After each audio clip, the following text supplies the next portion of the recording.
জয় শ্রীকৃষ্ণ। ভগবানের সামনে কাঁদলে কি হয়? নমস্কার বন্ধুরা, আজ আমরা আপনাদের বলবো ভগবানের সামনে কাঁদলে কি হয় সেই সম্পর্কে আমাদের ধর্মগ্রন্থে কি লেখা আছে। এই ভিডিওতে বিস্তারিত তথ্য দেওয়ার চেষ্টা করব। একমাত্র সেই ব্যক্তি ভগবানের সামনে কাঁদে যখন তার ভগবানের প্রতি পূর্ণ বিশ্বাস থাকে। তার সাথে ভালো কিছু ঘটলেও কাঁদে, যেটাকে আনন্দ অশ্রু বলা হয়। আর এমনকি খুব দুঃখিত হলেও সে কাঁদে। সে সর্ব অবস্থায় ঈশ্বরকে স্মরণ করে। সে জানে যে ঈশ্বর দেরি করতে পারেন, কিন্তু একদিন অবশ্যই ভগবান তার মনস্কামনা পূর্ণ করবেন। ভগবানের সামনে যে কাঁদে তার ভাগ্য বদলে যায়। ভগবানের আশীর্বাদ সদা সর্বদা তার কাছে আসতে থাকে। যদি তার জীবনে ভালো কিছু নাও ঘটে, তবুও তার ভগবানের ওপর পূর্ণ বিশ্বাস থাকে। তার বিশ্বাস যে একমাত্র ভগবান তাকে সাহায্য করবেন। সে প্রতিটি দুঃখে ভগবানকে স্মরণ করে এবং সুখেও ভগবানকে ভুলে যায় না। এভাবে ব্যক্তিটির মন পবিত্র হতে থাকে এবং ধীরে ধীরে তার মধ্যে আধ্যাত্মিক শক্তির বিকাশ শুরু হয় এবং ঈশ্বরের প্রতি ভক্তি বাড়তে থাকে। যখন কোনো ব্যক্তির মন্দিরে বা ঠাকুর ঘরে ভগবানের মূর্তি বা ছবি দেখে কান্না আসে এবং চোখের জল ঝরতে থাকে, তাহলে তার ভগবত গীতা পাঠ শুরু করা উচিত।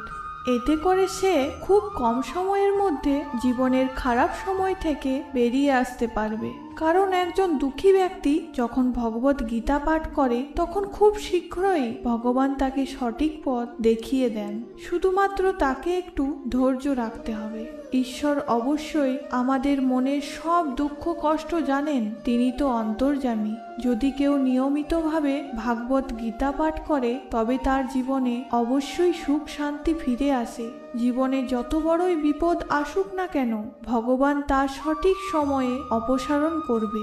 চলুন এবার আমরা জেনে নিই ভগবানের কাছে কাঁদা উচিত না অনুচিত।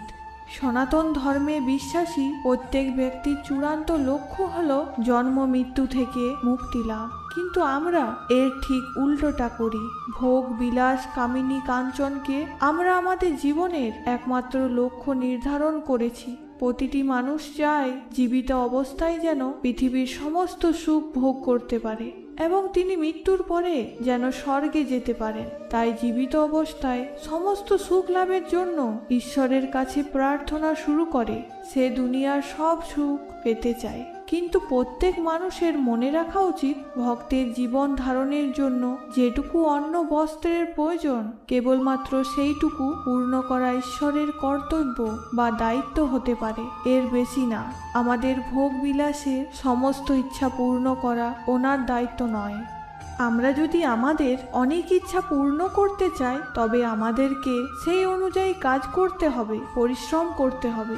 ভগবানও এই পৃথিবীতে মানুষ রূপে জন্ম নিয়েছিলেন এবং জীবন যুদ্ধে অনেক সংগ্রামের মুখোমুখি হয়েছেন। আমাদেরকে দেখিয়েছেন কিভাবে আমাদের জীবনযাপন করা উচিত। এই পৃথিবীকে বলা হয় মৃত্যুলোক, কারণ এখানে একটা জীব বিভিন্ন প্রজাতি বিভিন্ন যোনিতে জন্ম নেয়।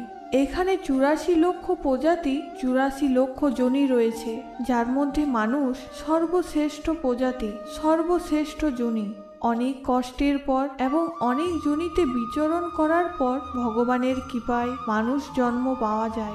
খাওয়া দাওয়া এবং বংশ বিস্তার তো পশুরাও করে থাকে, কিন্তু মানুষের জন্ম অনেক গুরুত্বপূর্ণ শিক্ষার জন্য। আমরা এই পৃথিবীতে মজা করার জন্য জন্মগ্রহণ করিনি। একজন মানুষ এই পৃথিবীতে তার ভালো খারাপ কাজের ফল ভোগ করার জন্য জন্ম নেয়। আর যে ব্যক্তি সেবা দান ভালো কাজ করবে এবং শুদ্ধ চিত্তে ভগবানের ভক্তি করবে, সে ভগবানকে লাভ করবে। যে ব্যক্তি অন্যের ক্ষতি করে না, সে তার কঠোর পরিশ্রমের মাধ্যমে নিজেকে এবং তার পরিবারকে পালন করে, কোনো পশু পাখিদের কষ্ট দেয় না, সেই ব্যক্তি ঈশ্বরকে লাভ করে। তবে এর অর্থ এই নয় যে কেউ আপনাকে আক্রমণ করছে এবং আপনি তা নীরবে সহ্য করছেন। ঈশ্বর সঙ্গে এটাও বলেছেন, যদি কেউ আপনার সাথে অন্যায় করে তবে তার প্রতিবাদ করুন। অন্যায় সহ্য করা উচিত নয়। ভগবান শ্রীকৃষ্ণ অর্জুনকে কুরুক্ষেত্রে যুদ্ধ করার পরামর্শ দিয়েছিলেন এবং বলেছিলেন, কাপুরুষের মতো জীবন যাপন করবে না। যদি আপনার সাথে কোনো অন্যায় অবিচার হয় তবে তা মেনে নেওয়া কাপুরুষের লক্ষণ। যে ব্যক্তি সৎ জীবনযাপন করে সে ঈশ্বরের কাছ থেকে বিশেষ আশীর্বাদ পেতে শুরু করে। ভগবানের কাছে কিছু না চাইতেই সব পেয়ে যায়। ধীরে ধীরে তার সব সমস্যা কমতে শুরু করে। মনে মনে সে সর্বক্ষণ ইষ্টদেবের স্মরণ করতে থাকে এবং সে মনে করে ঈশ্বর আমার সাথেই আছে। তার সাথে খারাপ কিছু ঘটলেও ভগবানের ইচ্ছা বলে মেনে নেয়, আর ভালো কিছু ঘটলেও ভগবানের কৃপা বলে গ্রহণ করে। এমন ব্যক্তি চাইলেই পৃথিবীর যে কোনো মানুষের মনের কথা জানতে পারে। তিনি সহজেই ভালো বা খারাপ মানুষকে চিনতে পারেন, আর তার স্বভাব অন্য মানুষের থেকে অনেক আলাদা হয়। সে কোনোদিন কারোর নিন্দা করে না, শান্ত এবং সরল জীবনযাপন করতে পছন্দ করে। ভোগ বিলাস তাকে আকর্ষিত করতে পারে না। সে শুধু ঈশ্বরকে তার জীবনযাপনের সামান্য কিছু চায়, যাতে তার পরিবার সুখী হয়। সে ভুল পথে রোজগারের কথা চিন্তাও করে না। সে অসৎ এবং প্রতারণার পথ ত্যাগ করে।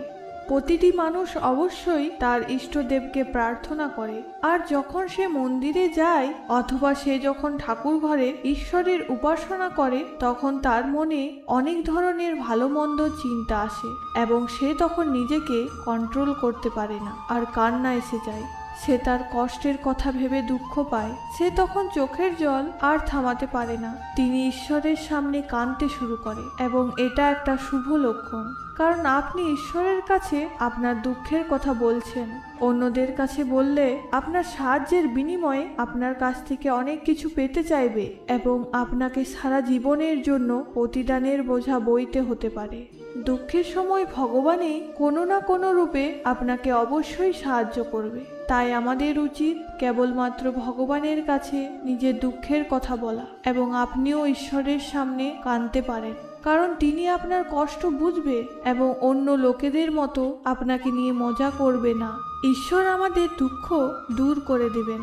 আপনার জীবনে যত বড়ই সমস্যা আসুক না কেন আপনি সেটা ঈশ্বরের কাছে বলুন, আর আন্তরিকভাবে প্রার্থনা করলে জীবনে অলৌকিক চমৎকার দেখতে পাবেন। আপনার সমস্ত উদ্বেগ শেষ হতে শুরু করবে, সমস্ত চিন্তা দূর হয়ে যাবে। এই পৃথিবীতে ভালো মন্দ সব ধরনের মানুষই আছে, আর যখন আমাদের ভালো দিন আসা শুরু হয় তখন ভগবান ভালো বন্ধুও দেয়।